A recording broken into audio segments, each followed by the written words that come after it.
Jesus chez vous TV. When Jesus follows you everywhere.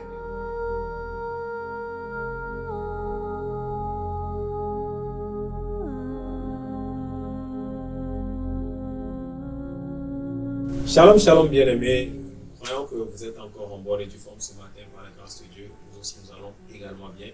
Et nous remercions le Seigneur qui nous permet ce matin de nous retrouver encore une fois sur les chaînes de Christ chez vous TV, votre chaîne préférée, pour un nouveau numéro de notre émission préférée, Rendez-vous Homme de Dieu.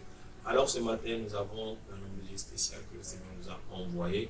Et le thème sur lequel nous allons débattre cette semaine, c'est l'Esprit Saint et la Pentecôte. Alors, avant de commencer, je vais laisser le soin à notre bien-aimé invité de se présenter à vous. Homme de Dieu, soyez le bienvenu. Merci beaucoup. Comment est le ministère?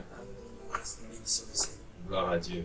Alors, nos fidèles internautes et téléspectateurs veulent vraiment savoir qui est là ce matin et voilà, vous allez vous présenter avec. D'accord. Shalom, shalom, shalom.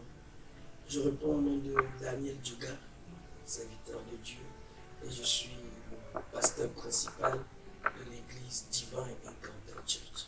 Divine Encounter Church. Gloire à Dieu. Je crois qu'au cours de cette émission, il y aura également des divines rencontres au nom de Jésus. Amen. Alors, comme je le dis, Acte 1, verset 8, vous recevrez une puissance. Le Saint-Esprit survenant sur vous et vous serez mes témoins dans toute la Galilée, Jérusalem, jusqu'aux extrémités de la terre. Voilà.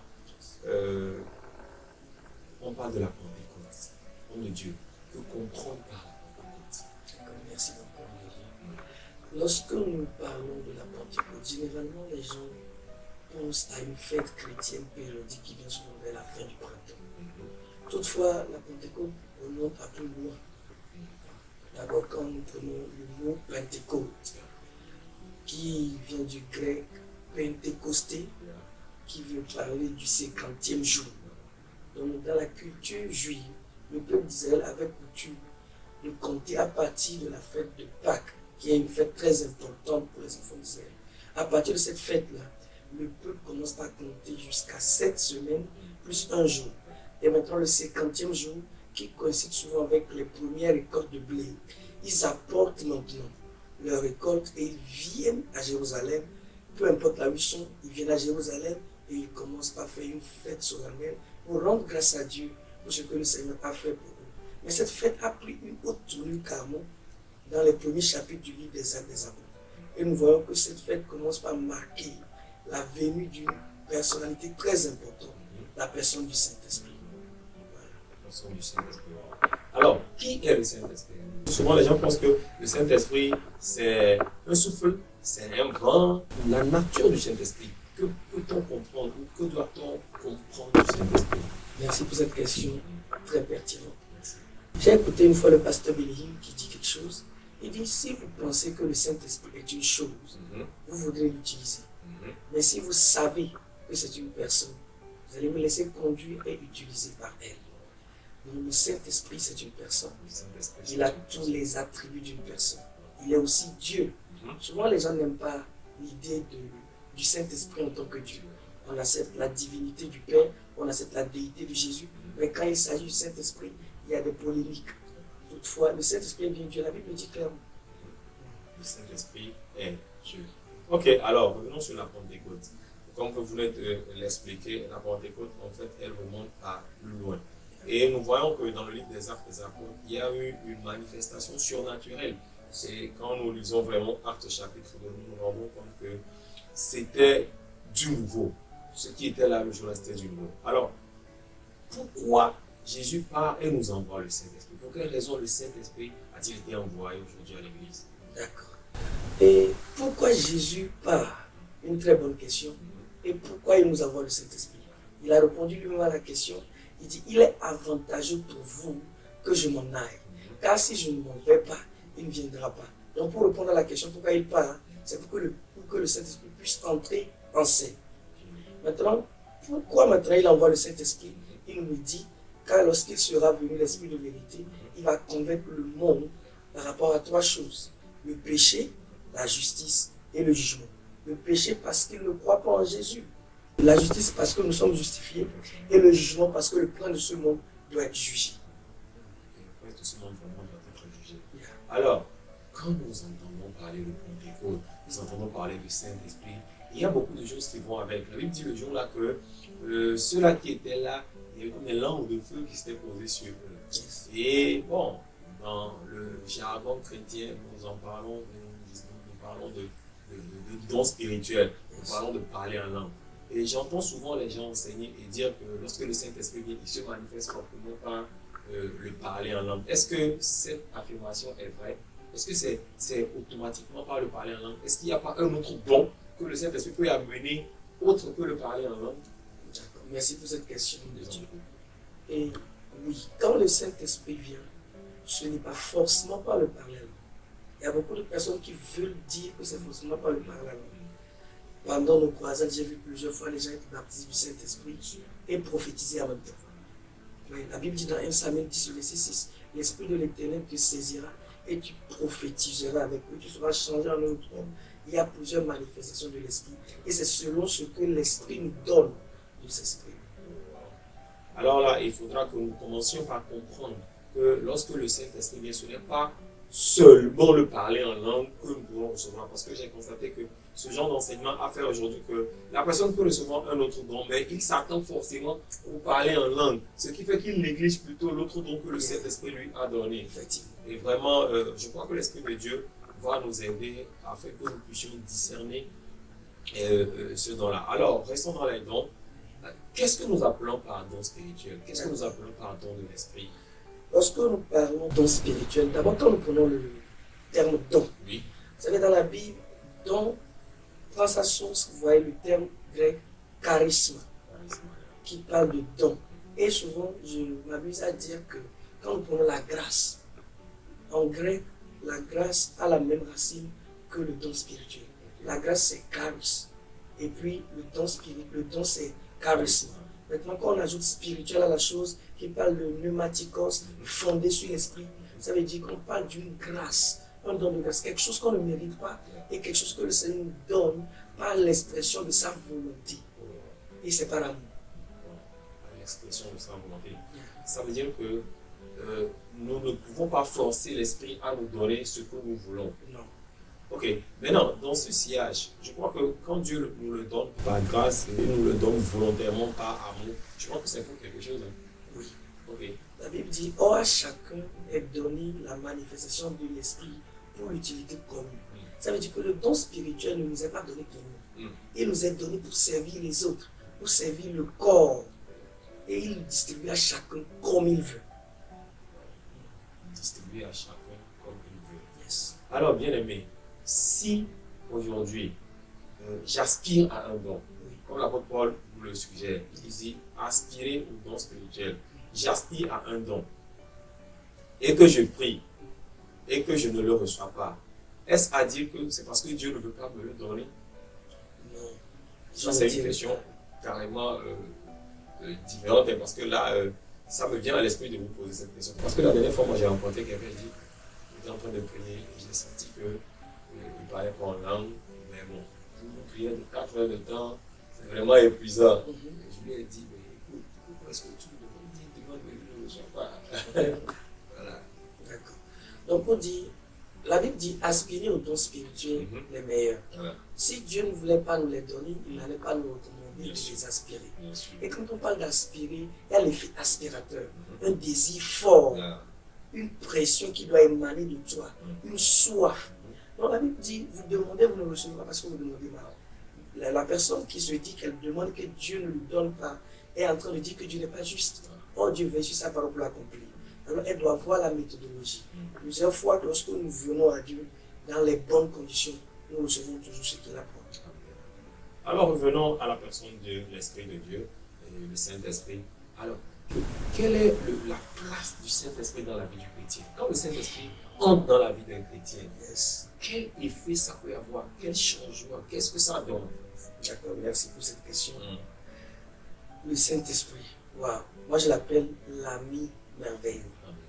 Donc quand il vient dans ta vie, tu dois lui donner la place qu'il est Dieu. Alors tu dois savoir qu'il est Dieu. Vous savez, en tant que chrétien, sans le Saint-Esprit, c'est difficile. Moi je dirais même impossible. de connaître Jésus, de marcher avec Dieu. La Bible parle de l'amour de Dieu le Père. Il parle de la grâce de notre Seigneur Jésus-Christ. Mais quand il s'agit de l'Esprit Saint, on nous parle de la communion, de la communication, on parle de relation. J'ai dit quelque chose, le Saint-Esprit est relationnel. Ça veut dire qu'on peut le repousser. Il désire être en communion. Il désire être honoré. On peut lui manquer de respect. Il désire venir dans nos vies. On peut l'empêcher. On peut l'attrister parce qu'il a des sentiments. Donc quand il vient, je pense que tu dois le prendre comme ton meilleur ami. De manière très simple. Ton meilleur ami. Et c'est là que tu vas découvrir qu'il a tellement de choses à t'offrir. Il a un conseil. La Bible dit par exemple, quand il sera là, il vous enseignera toutes choses. Vous imaginez, j'avais déjà fait un enseignement une fois par rapport à l'action du Saint-Esprit dans la vie du chrétien. Et les gens donnaient des témoignages par rapport à la cuisine. Il y a des recettes que les gens ne savaient pas. Et ils ont prié, le Saint-Esprit leur a donné ces recettes-là. Ce n'est pas aujourd'hui qu'Internet est un peu... Et les gens sont pas on méprise le Saint-Esprit. Tu peux l'impliquer dans tout ce que tu fais. Et pour le petit témoignage, je me rappelle que cet esprit, des fois, je sais que même pour faire les petites choses, cet esprit te dit non, ne fais pas ça, fais ci, fais ça, fais ci. Et un jour, je devais aller évangéliser le matin, et j'avais fini ma prière à 4 heures comme ça. Je me suis dit, il faut pas que je m'y lance. Et que je voulais m'habiller, je ne savais même pas quoi porter. Quand je prends une tenue, je sens l'esprit repousser cette tenue. Je prends une tenue, je sens l'esprit repousser cette tenue. À un certain moment, il dit, mais cet esprit, mais écoute, dis-moi, est-ce que c'est affaire de tenue encore qui va se poser ce matin? C'est le problème de tenue qui va se poser. Et en même temps, il ne m'a plus rien dit. J'ai pris une chemise vulgaire comme ça que j'ai portée. Lorsque j'ai fini l'évangélisation, je n'ai pas eu la chance de rentrer à la maison. Il y a eu une opportunité où quelqu'un m'a appelé pour aller chez lui. Et à partir de là, j'ai commencé par faire certaines choses. Je suis rentré dans des courses. Et à un certain moment, je vais arriver chez un homme de Dieu en cours de cette journée. Et l'homme de Dieu va vouloir m'envoyer quelque part. Et je me dis, la tenue que j'ai portée là, c'est ça bien. Et je me rappelle maintenant le. Donc vraiment, comme on le dit, il est vraiment dans les moindres détails. Il voudrait même bien être dans les plus moindres détails. Effectivement. Si nous faisons de lui un ami intime, si nous faisons de lui... Quand moi je voulais venir ce matin, le Saint-Esprit m'a dit, il faut porter ce pantalon. Et quand je vous ai vu, j'ai dit, waouh. Ah, donc vous voyez, il est là, il est vraiment... Quand vous avez une communion parfaite avec le Saint-Esprit, je vous assure que vous n'allez pas le regretter. Votre cœur sera rempli d'une joie parfaite, d'une joie totale, quelles que soient les circonstances, les situations. Vous ne manquerez pas vraiment d'avoir cet ami fidèle qui est là en toutes choses. Alors, homme de Dieu, dites-nous, à quoi s'attendre le jour de la Pentecôte? Aujourd'hui, les chrétiens sont en train de se préparer. Cette semaine est tellement chargée. Nous voyons toutes les églises ont dit des programmes. À quoi le chrétien doit-il s'attendre? Est-ce que c'est seulement dans la préparation? Bon voilà, et puis ça va passer encore comme si c'était des protocoles. À quoi le chrétien doit s'attendre? D'accord. Je pense qu'il n'y a rien de nouveau. Ce qui a déjà été sera. Donc, la question que nous devons nous poser, c'est à quoi s'attendaient les disciples dans la chambre haute? Quelle était leur attente? Et ces gens, ils avaient tout abandonné. Et 10 jours environ, ils étaient sur place, dans un même lieu, attendant la promesse. Je pense qu'aujourd'hui, pendant cette période de la fête de Pentecôte, en tant que chrétiens, d'abord nous devons revenir vers notre Seigneur. Regardez quelle est notre vie, notre position par rapport à ce que le Seigneur est en train de dire. Est-ce que la relation est fluide? Est-ce que la connexion est bonne entre toi et le Saint-Esprit? Deuxième chose, tu dois t'attendre à un revêtement nouveau. Un revêtement, un feu nouveau, une onction nouvelle. Et le jour de la Pentecôte, il y a 3 choses importantes que nous voyons. Nous voyons d'abord la naissance de l'Église. Nous voyons que l'Église commence. Le problème qui avait commencé à la tour de Babel, différentes sortes de langues, les gens ne se comprenaient pas. Le même jour-là, les gens avaient des langues différentes, mais ils ont parlé le même langage, par le Saint-Esprit. L'unification de l'Église. En cette période, nous devons ôter les disparités, les diversités et devenir comme un seul corps. Deuxième chose que le Saint-Esprit fait, le Saint-Esprit fait battre notre cœur au même rythme que Dieu pour la mission. Lorsque le Saint-Esprit est venu, la première conséquence, l'une des conséquences immédiates que nous avons vues, 3000 âmes gagnées. Alors nous devons recevoir un revêtement nouveau pour aller gagner le monde pour Dieu. C'est très important. Bon, un revêtement nouveau pour aller gagner le monde pour Jésus-Christ, pour Dieu. Et je crois que c'est ça même qui inspire plus le verset de Acte 1, verset 8. Parce que le Seigneur nous appelle à être ses témoins. Le Seigneur nous appelle à aller partager sa parole, à aller rendre témoignage de ce qu'il a fait. Yes. Alors, homme de Dieu, Oui. Pratiquement une dernière question. Quelqu'un, le jour de la Pentecôte, il se dit, ok, je me suis préparé à la Pentecôte, et après la Pentecôte, il se dit, mais écoutez, pourquoi est-ce que ma vie est encore comme ça? Pourquoi est-ce que moi, je vois que les gens changent, mais moi, je n'arrive pas à changer? Qu'est-ce que vous pouvez dire à cette personne? D'accord. J'ai trois Est-ce que c'est options. parce que cette personne a mal préparé sa fête de Pentecôte? Parce qu'après, comme vous dites, il faut forcément le vêtement nouveau. Yeah. Quand la personne ne voit pas ça dans sa vie, qu'est-ce que vous pouvez lui dire? Ou bien comment peut-il mieux se préparer à le recevoir? Un sage a dit, dans les mêmes conditions, les mêmes causes produisent les mêmes effets. D'abord, une mauvaise préparation va apporter une déception après la Pentecôte. Ça, c'est sûr. Comme nous allons dans la Bible, dans le livre du prophète Isaïe, le chapitre 55, verset 6 à 7, la Bible déclare: cherchez l'Éternel pendant qu'il se trouve, invoquez-le tandis qu'il est prêt. Cherchez, désir, soupirez après. Invoquez par de prière. Donc, il doit y avoir une passion dans ton cœur. Et ça ne doit pas se limiter à cette passion, à ces sentiments. Mais ça doit t'amener dans la prière. Ça doit t'amener à te séparer, à aller dans ton lieu secret. Et la Bible dit, troisième chose, que le méchant abandonne sa voie et l'homme d'iniquité ses pensées. Qu'il retourne à l'Éternel qui aura pitié de lui, à notre Dieu qui ne se lasse pas de pardonner. La repentance est nécessaire. Le jour de la Pentecôte, Pierre a dit aux autres, quand ils ont posé la question, que ferons-nous pour que nous puissions aussi recevoir ce baptême-là? Il dit, répentez-vous. Yeah. C'est très, très, très important. Jésus a dit même avant de partir, on ne verse pas un vin nouveau dans de vieilles luttes. Donc il faudrait se sanctifier. La Bible dit que le vase se conservera plus. C'est très important. Le Saint-Esprit, on va saint dans son nom. On la sainteté. Dieu ne veut pas que nous soyons parfaits avant qu'il nous remplisse. Non, non, c'est pas ce que nous sommes en train de dire. Mais nous parlons d'une disposition de cœur qui est prêt, qui désire le Seigneur et qui est prêt à se disposer pour que le Seigneur puisse venir prendre la place qui lui est due. Merci beaucoup, homme de Dieu, pour ces sages explications et inspirées forcément par le Saint-Esprit. Je crois que nous sommes en train de tirer vers la fin de notre émission. Mais là, il y a des gens qui se disent, comment est-ce qu'on peut attrister le Saint-Esprit? Est-ce qu'on attriste le Saint-Esprit? Comment est-ce qu'on peut attrister le Saint-Esprit? Bien sûr, la Bible dit, dans cadre de cette on n'attristait pas le Saint-Esprit. Voilà. Oui. Vous savez, un jour, j'ai fait une expérience. Et j'étais en train de prier et je voulais quitter pour un programme. Et je ne voulais pas être en retard. Et je voulais quitter, j'ai senti comme une main. Je n'ai pas vu une main, mais j'ai senti l'impression de 5 doigts sur le bras. Et j'entends dans mon esprit encore quelques instants. J'ai dit, je vais être en retard. Quand j'ai quitté, grand prophète, je suis allé au programme. J'ai prêché le sermon. Et maintenant, c'était le moment où le Saint-Esprit doit faire sa part. Oh. Et là, je l'ai appelé. Je m'attendais à lui. Il me dit, tu te rappelles de ces quelques instants. Je dirais qu'on peut comparer le Saint-Esprit au fait à une femme. Donc, il faudrait que tu sois attentionné, sensible, parce qu'il est très très sensible. On peut l'attrister, par exemple, quand on ne le désire pas. On l'ignore. Vous imaginez, pasteur, que je suis avec vous dans la voiture, je vous parle, vous me faites chut, vous mettez la musique, et je vous parle, vous faites tout, vous dites que vous êtes en train d'adorer. Trop d'activités, parfois aussi, nous empêchent d'entrer en relation avec vous. C'est la triste. Parfois, le Seigneur te veut tout seul. Il dit, va adorer.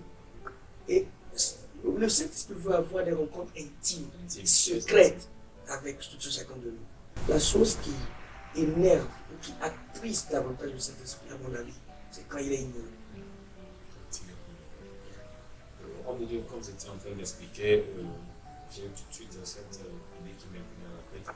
Quelqu'un est en train de désirer le Saint-Esprit. Il veut vraiment, il le veut dans sa vie. Mais il se dit que je désire le Saint-Esprit. Je le désire. Comment par quelle action je peux recevoir? Est-ce que c'est seulement par la prière qu'on peut recevoir le Saint-Esprit? Est-ce que c'est seulement par l'imposition de D'accord.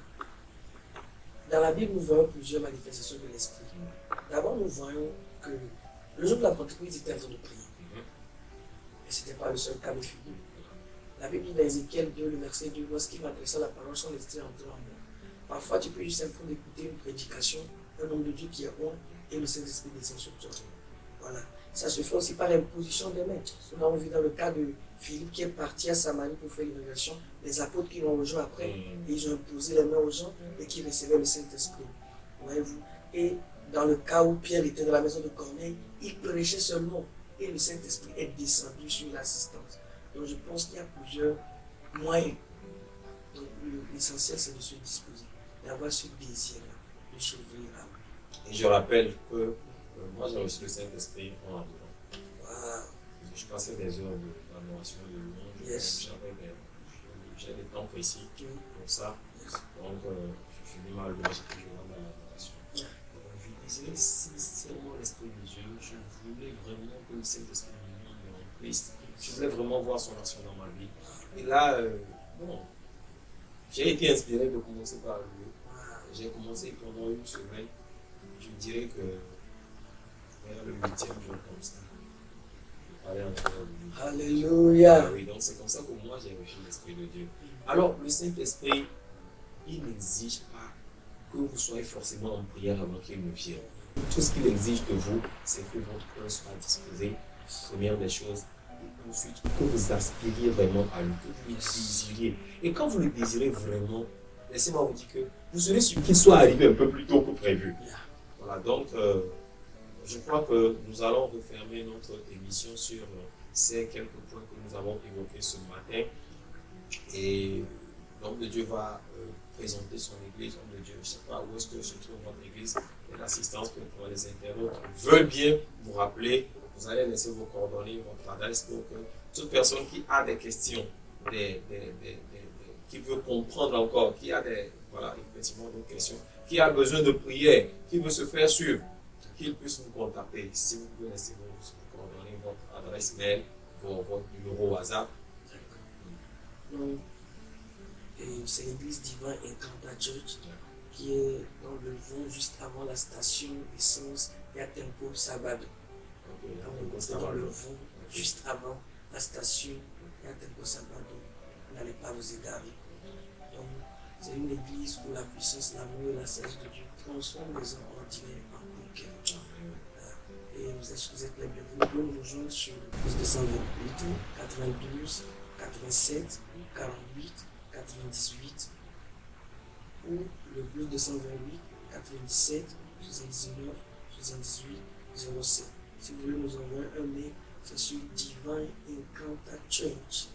Divine Encounter Church @gmail.com. Divine Encounter Church, tout est en minuscule. Tout est en minuscule. @gmail.com. Alors là, vous pourrez facilement entrer en contact avec l'homme de Dieu et je crois que votre vie ne sera pas forcément la même. Homme de Dieu, un dernier mot à l'endroit de vos fidèles, à l'endroit de ces bien-aimés qui sont en train de vous suivre. Bien-aimés, peu importe la situation dans laquelle vous vous trouvez, peu importe l'état dans lequel vous vous trouvez actuellement, Dieu vous aime. Et c'est pour ça qu'il est mort pour vous. Et si vous acceptez Jésus-Christ comme votre Seigneur et Sauveur Jésus-Christ, ou si vous l'avez déjà accepté, c'est que vous avez la paix avec Dieu et que son esprit vient en vous. Tout ce qu'il faut, c'est un cœur sincère, disposé, qui peut invoquer le nom du Seigneur. Parlez-lui librement comme vous parlerez à votre voisin du quartier. Et vous verrez qu'il est plus prompt et plus réel que n'importe quel individu à côté de vous. Parlez-lui librement comme votre voisin et alléluia. Que Dieu vous bénisse, mon Dieu.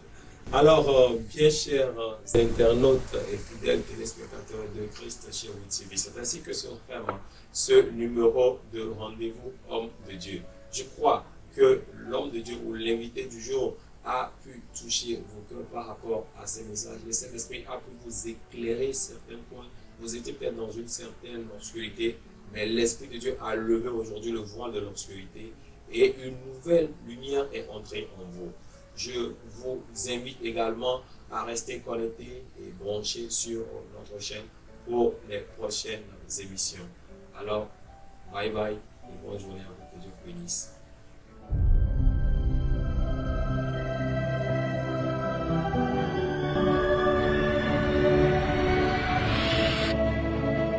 Christ Chez vous TV. When Jesus follows you everywhere.